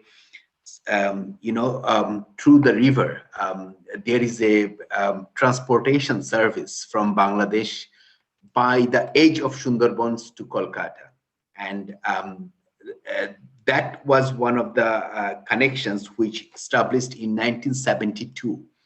And that was been operating until very recently when the Shala River became very shallow. So after that, it stopped for a few years, and then again, it is now sort of up running.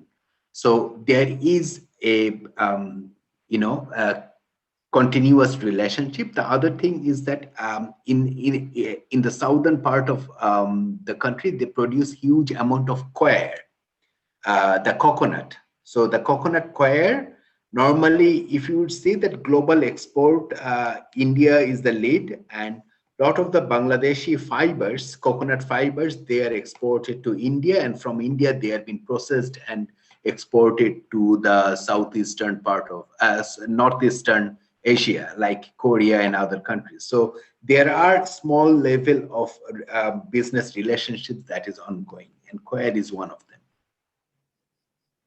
Thank you. Okay, so any other questions or comments from anyone?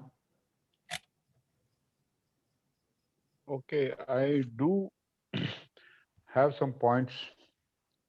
Is it okay? Thank you, Jagannatha. Yeah. My answers are very simple and straightforward. Thanks.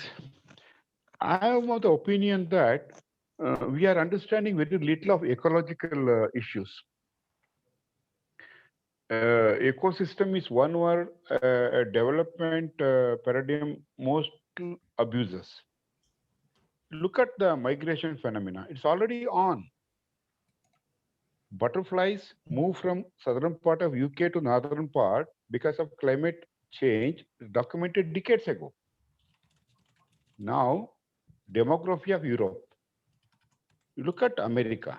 The Asian technological force is already migrated there. So what I want to infer is this. We are having about 198 kilometers of Odisha coast submerged in Bay of Bengal. Dwarka city of prehistoric days of India below Arabian Sea. You are going to lose the deltas like anything. So forget for a while the nationalistic opinions.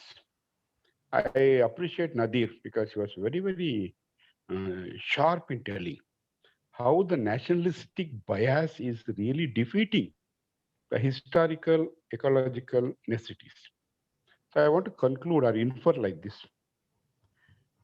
For a while, let us leave the nationalistic thinking as we saw in Paris +5 ambition plan. We should catch the idea that people are losing their habitation. The institutes like UN should step in now so that a new space eco-literacy has to come into picture now, the earthmanship concept. Otherwise, I'm going to ask you to finish there if you might, because you've made some interesting points. You can follow up in the chat box if you want to. So I want to just say in another two words, I want to just say, if you have an eco sense built in, we look beyond the artificial barriers and words fail us. Thank you. Thank you very much. Any other comments or questions before I hand over to Lyla to finish off our session? There is a question in the chat box about what I think because Upasana and I couldn't get into this, what kind of initiatives can be considered as transformative in these regions? Maybe I can answer that in a line or two, if that's okay. Yeah, and there are two others. Please answer the other comments in the chat. And maybe Shibaji and Mahmuda want to come in also quickly. Just look at the chat and respond quickly, all of you. And even if our discussants want to respond to anything, we have a few more minutes. One of the questions in the chat boxes that inquired about what initiatives could be transformative.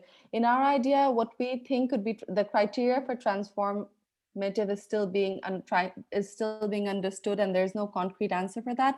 However, usually we look at something that's innovative and new to a system that can address the fundamental causes of vulnerability in a system, or that can transform a place or shift location. Some of the initiatives that we are looking at is Aqua Geoponics, which is soil-less agriculture, because soil salinity is the issue in the region.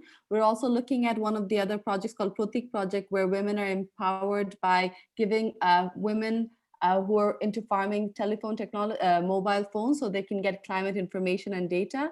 Using that technology, they can use more innovative farming methods and improve their farms, and also take on other business approaches. So these are some of the innovative initiatives that we think could be transformative, but we're still on the lookout, and this research is far too new and it's still ongoing. Thank you.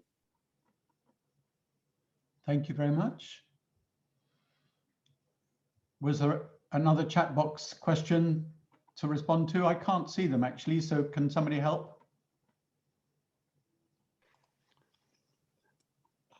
There is one other question from somebody asking what is the impact on the climate change adaptation interventions that have already been implemented, such as crab rearing, rainwater harvesting, etc. Does the increase in powerful cyclones make these interventions now ineffective? Can they be improved to be more resilient to storm surges? And that question was from James Pender. Thank you. Sanjeevda has answered that question in the chat box as well. Maybe he can share his thoughts. Okay. So I think maybe I can also add here something regarding this question. Thanks, Mity. Go ahead. Yeah, as disaster is very common phenomena in that area, so like they are now becoming more resilient to a storm, like a cyclone or pretty similar sorts of like disaster. So now they are like practicing saline tolerant seeds or like flood tolerant seeds as well. However, after a cyclone, all of their resources, including crops, fisheries, crabs, washes, and they have to start from the beginning. So now they are shifting, or they are thinking about alternative livelihood activities. So like they are raising goats, poultry. Few of them do few of them also work as a day labor. Few are seasonally migrating for earning more. Okay, so great, thank you. If anyone wants to add, can add here. Yeah. Okay. All right, so many thanks to Annu, Amites, and Nadir for taking on the comments, and they were not able to see the presentations in advance, so they were having to respond directly during the session, so they did a great job, so many thanks for that. I'd now like to hand over to Lyla to bring the session to an end. Thank you very much, everyone. Thank you so much. Before me, I think I'd like Sanjeev had raised something. He's our partner also from Caritas. Sanjeev and Shibaji, would you like to have some concluding remarks or raise anything? As it was what we have got today in presenting, it's very initial inputs, and as was mentioned earlier, it was the Amphan and also the COVID pandemic. We were unable to go to the field, but there are one or two things that we had learned from the community, from the local people with over phone, is throughout this, after the Amphan, the indigenous seed variety that they had done, and for the farmers collectives in the remote or in the periphery, so they actually said that they had fared better in terms of long-term sustainability rather than going from high-yielding variety. So that's one learning. And secondly is they actually wanted a seed bank, a collective of in the locality, rather than being being the market forces driving it, they said that we can have a cooperative and that's how we can start. That's what a very interesting insight coming from the local, that we can survive without the outside seeds if we have a seed cooperative. So it's very welcome insight, I would say, towards our tapestry patch research. Thank you. Thank you. Sanjeev, you want to say something since you are?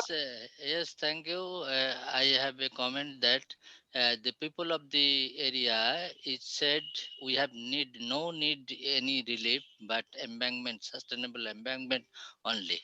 Because last year, half dozens of cyclone happened in the area, and when people are adapting in agriculture, slant-tolerant crops or vegetables, then hit another cyclone and damage the embankment. So people are trying to adapt to disaster and climate change issues, but we have some responsibilities. Who are working in the area or research works or government have some responsibilities. How to protect their disaster-proof environment first in the area.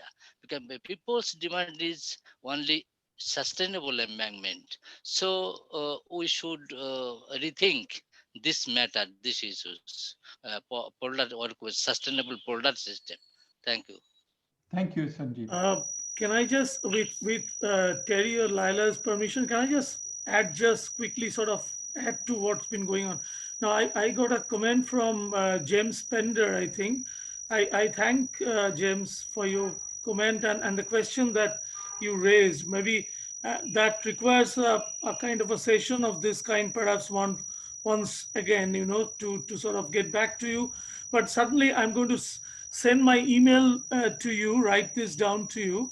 Maybe we could continue chatting, over emails, because certainly this is one of its kind, triggering some of the ways in which we could rethink Sundarbans beyond boundaries.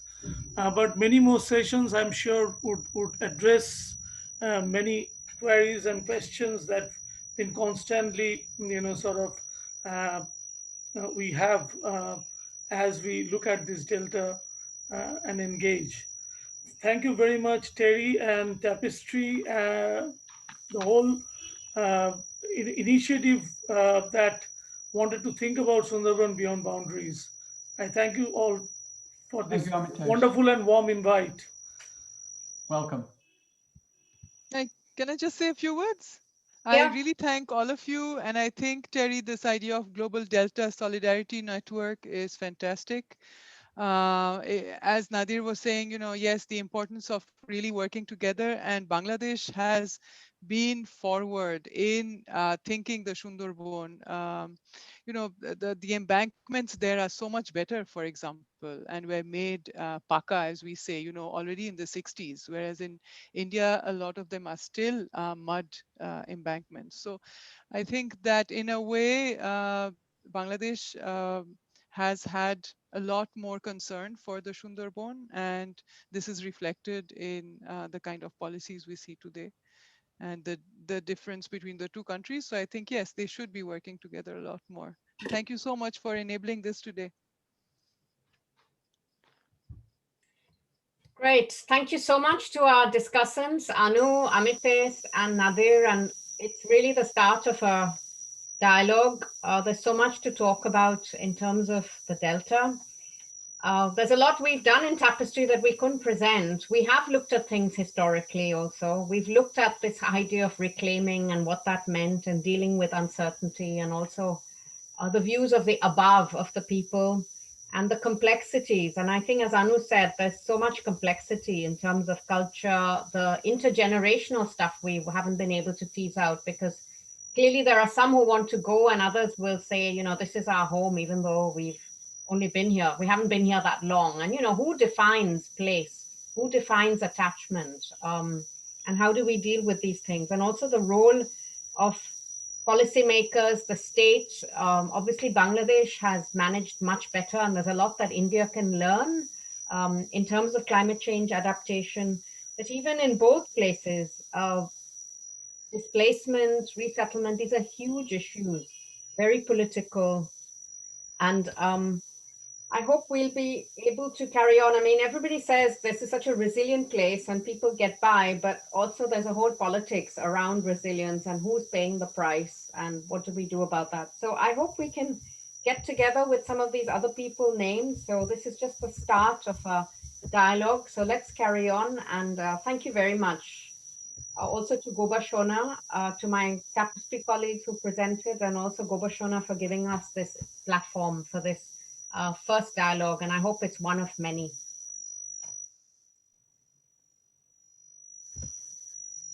Thank you so much. And with that, I think you can find all the speakers very easily by searching or on the Tapestry website.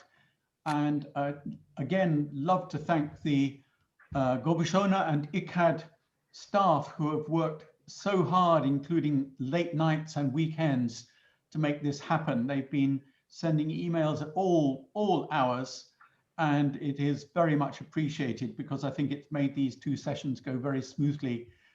So immensely grateful to you for that. And with that, I think we'll call it an end, and we look forward to emails if you want to get in touch about any more information. So thank you very much and goodbye. Thank you. Thank you very much. Thank you. Thank you very much. Thank you very much. Thank you so much. Thanks, Lyla, and bye. Goodbye to all. Thanks. Thank you. No, thank you. It was so nice. And we it was indeed a pleasure being here and been talking to you all. Yeah, we'll just have to, we'll find a way to have another platform like this. Yeah, I think because of the web-based way of engagement, we can actually bring all these people together. Sure. We'll think of doing this, carrying on the transboundary. Sure. Delta solidarity. Yeah. Yeah. Cross learning. And obviously, you know, the whole thing about the managed retreat, planned retreat. Yeah, I mean, Terry and I have slight disagreements about this, but yeah, supported migration. Terry's it's going to happen whether you like it or not. I suppose is it makes more sense, I believe. Sorry, whatever word you use. And the supported migration, as you know, not the managed retreat. No, it's a natural phenomena. You cannot hold it. It has to flow. Exactly. It is already happening. And but I like the community-led as opposed to community-based. Who are we to control it? Yeah, it's only a myth. It's only a myth. You cannot control. That's like occupying a moral high ground, you know. Yes. It's a natural phenomena. It should go on. Yeah, it will. Well, it's again, let's see how the government deals with it. Anyway, it's a very good meet, a good beginning. Terry, I'm very happy you took it very nicely. Thank you very much. Thank you. Bye. Thank you, Mahmuda. And